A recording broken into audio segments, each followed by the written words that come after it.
Você sabe como escolher ações para investir? Vem comigo!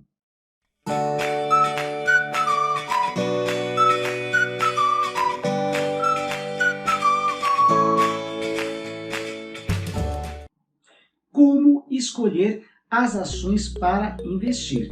Antes de começar, já vai deixando aquele seu joinha se você é novo. Se inscreve no canal e clica no sininho para ativar as notificações e não perder nenhum vídeo.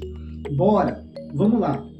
Se a gente pegar o número de ações de empresas que têm o seu capital aberto e podem ser negociadas em bolsa de valores, a lista ela é literalmente gigantesca. São centenas de empresas que a gente pode trabalhar. Mas antes de pensar nessa ou naquela, primeiro eu preciso definir uma coisa muito importante. Qual o meu horizonte temporal? Então, normalmente quem compra ações visa obtenção de lucro, é natural. Quem compra ações tem, de alguma maneira, expectativas positivas e espera que o preço dessas ações possa se valorizar. Muito bem. Se valorizar em quanto tempo? Qual que é o meu objetivo? Qual que é a minha expectativa? Então eu quero um resultado mais rápido, de poucos dias, de um mês, de alguns meses, um ano, alguns anos. Então isso seria o horizonte temporal que a gente vai trabalhar. Em função desse horizonte temporal, a gente pode utilizar duas ferramentas na tomada de decisão. Primeira, análise fundamentalista. Basicamente, o que a gente vai fazer?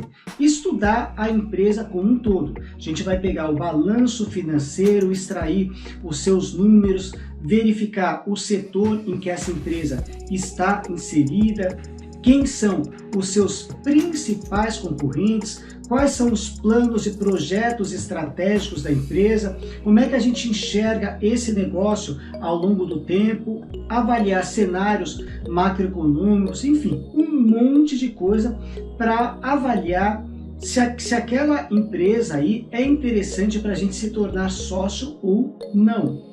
E claro, se a gente chegar à conclusão que é interessante se associar àquela empresa, ou seja, adquirir ações da empresa, melhor ainda se a gente conseguir pegar a ação por um preço abaixo do que vale. Vamos dar um exemplo bem simples. Vamos pensar numa empresa que vale 10 milhões de reais e tem 1 milhão de ações negociadas em bolsa. Qual que seria o preço justo dessa ação? Se a empresa vale 10 milhões e tem 1 milhão de ações, 10 milhões dividido por 1 milhão vai dar 10 reais. Então, se o preço que estiver sendo praticado em bolsa estiver abaixo de 10, opa, negociação, hein? Empresa boa, com boas perspectivas de crescimento e sendo negociada abaixo do que vale. Então, abaixo de 10 fica interessante, acima de 10 a ação pode até ser interessante, mas eu já sei logo na largada que eu estou pagando um pouco mais caro do que o que a empresa vale de fato. Então, isso já pode ser, por exemplo, um parâmetro nessa tomada de decisão. A análise fundamentalista, normalmente, ela é indicada para investidores que têm um horizonte temporal de longo prazo. Quando a gente fala longo prazo, a gente está se referindo normalmente a anos. Então, se eu tiver uma expectativa, eu quero trabalhar para o futuro, construir a coisa com calma, é uma boa eu partir para a análise fundamentalista. Já resultados mais rápidos, digamos assim, dias, um mês, alguns meses, até um ano no limite, nesse caso a análise técnica ela é mais indicada. Por quê?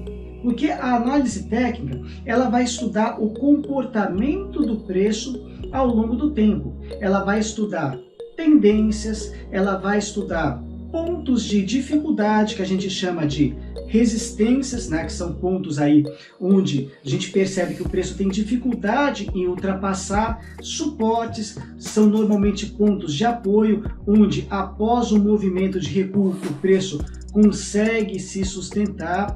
A gente vai estudar a própria formação do preço. Quando a gente pega um gráfico de preços, a gente vai ver que tem um desenho, uma forma bastante usual de se observar essa movimentação é através do gráfico de candles ou gráfico de velas. Então essa forma de representação consegue No visual mesmo, já nos dá uma informação sobre aquele movimento daquele período específico que eu estou analisando, por exemplo, um dia. Então, se eu tenho, durante um dia, o preço começou aqui, ao final do dia ele fechou aqui em cima, eu sei que aquilo está indicando força no movimento.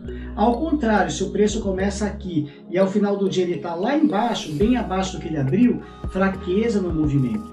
Então, essa informação visual, além do movimento maior, né, que é o que a gente chama de tendência, basicamente a gente tem dois tipos de tendência, poderia ser até três. Tendência de alta, movimento majoritariamente para cima, tendência de baixa, movimento majoritariamente para baixo, e situações de indefinição, você pode chamar também de lateralização, conjecção, tem um monte de nomes. Se você quiser um terceiro nome de tendência, seria tendência lateral, ou seja, o preço ele não tem uma direção clara para se movimentar. Então, basicamente, através da análise técnica, estudando esse comportamento de preço, tentando identificar padrões que já aconteceram no passado, a gente consegue fazer uma avaliação mais micro e a partir daí determinar aí pontos de entrada, pontos de saída, porém quem trabalha no curto prazo tem que pensar também numa coisa chamada stop, nem sempre vai dar certo. Às vezes a gente faz a escolha certinha, porém a gente está pegando o final do movimento. Então eu compro uma ação que estava com movimento de alta e o movimento se inverte e ela entra numa tendência de baixa. Então eu não posso simplesmente ficar assistindo sem tomar nenhum tipo de ação. Então quem atua no curto prazo monta uma estratégia com ponto de entrada, ponto de saída se tudo der certo com lucro, mas também um ponto de saída se der errado para pular fora, chamado de stop. Afinal de contas a gente está falando de renda variável e não renda fixa. Então, variável significa que a gente pode ganhar dinheiro, esse é o nosso objetivo, é claro, mas também existe o risco real de você perder dinheiro. Então, quando não der certo, a ideia é perder pouco dinheiro. E quando der certo, se possível, tentar aqui extrair o máximo possível desse ganho. Mas tem que aprender a limitar as perdas, porque senão a coisa não vai acontecer. Os nossos sonhos ficarão frustrados. Para o longo prazo, a gente normalmente vai trabalhar através de uma carteira de ações. Então a gente vai escolher várias empresas diferentes, preferencialmente também de setores diferentes que tenham expectativas positivas e vamos pegar o nosso capital e colocar um pouquinho em cada uma.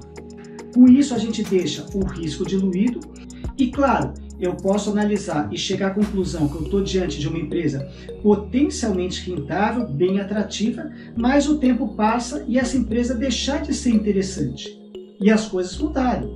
Então eu também vou ter que reavaliar as minhas decisões e muitas vezes também assumindo perdas. Mas se eu estou no modelo de carteira, vamos supor, vamos colocar uma situação bem radical mesmo. Eu estou com uma carteira de 10 ações e uma das ações que eu adquiri teve uma desvalorização de 50%. Terrível, né? Realmente é muita coisa. Se eu tenho 50% de prejuízo numa compra que eu fiz, só para voltar ao ponto que estava, zero, eu preciso de uma valorização de 100%. Então a matemática nesse sentido ela é ingrata. Se eu deixar a coisa chegar nesse patamar, praticamente eu vou estar com uma perda irrecuperável, ou que vai levar muito, mas muito tempo mesmo para, quem sabe, um dia conseguir reverter aquela situação. Isso se não piorar mais ainda. Agora, se eu estou numa situação de carteira, com 10 empresas, 50% virou apenas 5%. 5% é muito mais fácil da gente dar a volta por cima e recuperar. Daí a importância de, no longo prazo, eu diluir o meu risco em várias empresas, através de uma carteira. No curto prazo, para esse prazo inferior aí a um ano, normalmente quando a gente fala curto prazo, está mais ligado com um mês, não muito mais do que isso, mas eu estiquei um pouquinho mais até um ano ou alguns meses. Eu vou trabalhar individualmente, com cada escolha que eu fizer, eu já vou determinar os limites de perda. Eu não posso comprometer um valor significativo do meu capital. Então, por isso que eu elaboro esse plano individual com ponto de entrada, com objetivo e com stop. Estou colocando para vocês um exemplo da prática, como eu sou analista técnico, que eu passei agora nesse mês de março de 2022 com a ação TRTL4, Transmissão Paulista.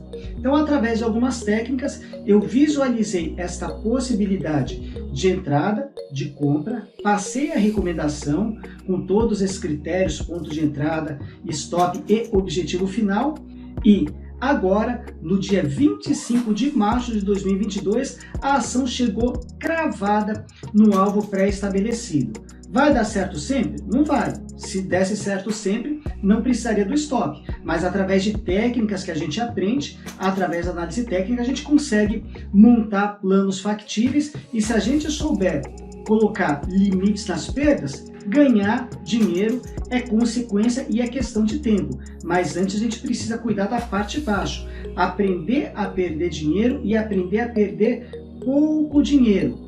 Muitos têm essa dificuldade, quando dá errado, começa a segurar, a hora que a coisa está aí um desastre, aí já está comprometendo uma parte significativa do capital, aí vem pedir ajuda. Aí, infelizmente, é muito tarde. Então a gente não pode deixar isso acontecer, tá bom? Fico por aqui, espero que vocês tenham gostado do vídeo, deixem um like, comentem, isso é importante, se inscrevam no canal, ativem o sininho para não perder nenhum vídeo e participem do grupo que eu criei voltado para o público iniciante, iniciando na Bolsa. Tem um link na descrição do vídeo. Até a próxima. Muito obrigado. Valeu!